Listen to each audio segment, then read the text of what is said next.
Indian രാഷ്ട്രീയം അയോധ്യയിലൂടെ വഴിമാറിയപ്പോൾ ബംഗാൾ പോലെ കുലുങ്ങാതെ നിന്ന സംസ്ഥാനമായിരുന്നു ഒഡീഷ.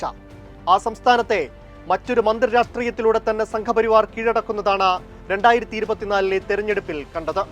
ഒഡീഷയുടെ തലസ്ഥാനമായ ഭുവനേശ്വറിലെ ലോകപ്രസിദ്ധമായ പുരി ജഗന്നാഥ ക്ഷേത്രമാണ് ഒഡീഷ രാഷ്ട്രീയത്തിൽ BJPയുടെ തുറുപ്പുചീട്ടായി മാറിയത്.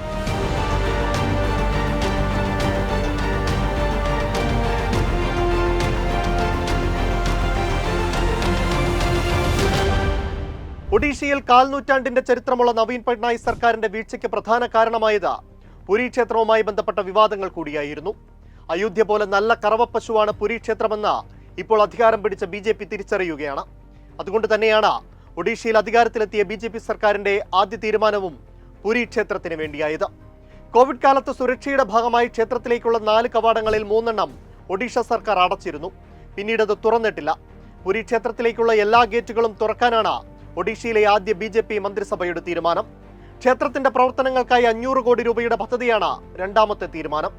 ക്ഷേത്ര സ്വത്തുക്കൾ നവീൻ പട്നായിക്കിന്റെ പിൻഗാമി എന്ന് വിശേഷിപ്പിക്കപ്പെട്ടിരുന്ന മുൻ IAS ഉദ്യോഗസ്ഥൻ പാണ്ഡ്യന്റെ കസ്റ്റഡിയിലാണെന്ന ആരോപണം പ്രധാനമന്ത്രി നരേന്ദ്രമോദി പോലും തെരഞ്ഞെടുപ്പ് പ്രചാരണത്തിനിടെ ഉന്നയിച്ചിരുന്നു.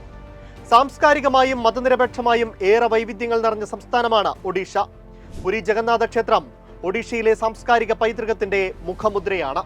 ഒഡീഷയുടെ മാത്രമല്ല, പുരി ക്ഷേത്രം ഇന്ത്യയുടെ തന്നെ സാംസ്കാരിക മുഖമുദ്രകളിൽ ഒന്നാണ്.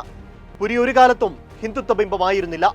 എന്നാൽ ജഗന്നാഥ ക്ഷേത്രത്തെ അയോധ്യ പോലെ ഒരു ഹിന്ദുത്വ ബിംബമാക്കി മാറ്റുന്ന രാഷ്ട്രീയത്തിനാണ് ഒഡീഷയിൽ BJP തുടക്കമിടുന്നത്. പുരി ക്ഷേത്രത്തിനായി ഇനിയും കൂടുതൽ തീരുമാനങ്ങൾ പുതിയ മോഹൻ ചരൺ മാജി സർക്കാരിൽ നിന്ന് പ്രതീക്ഷിക്കാം. ഉത്തരേന്ത്യയിൽ അയോധ്യ രാഷ്ട്രീയം ഇത്തവണ പരാജയപ്പെട്ടെങ്കിലും അത് സ്ഥിരമായ രാഷ്ട്രീയ സാഹചര്യമാകാൻ സാധ്യതയില്ല. BJPയുടെയും സംഘപരിവാറിന്റെയും തുടർച്ച ഹിന്ദുത്വ രാഷ്ട്രീയം ഉയർത്തിപ്പിടിച്ചു തന്നെയായിരിക്കും. പുതിയ സംസ്ഥാനങ്ങളിൽ അത് കൂടുതൽ പ്രഹരശേഷിയുള്ള ആയുധമായി BJP ഉപയോഗിക്കുക തന്നെ ചെയ്യും. ഒഡീഷയിൽ അധികാരത്തിലെത്തിയ സർക്കാരിന്റെ ആദ്യ തീരുമാനങ്ങൾ ഈ സന്ദേശം തന്നെയാണ് മുന്നോട്ട് വയ്ക്കുന്നത്.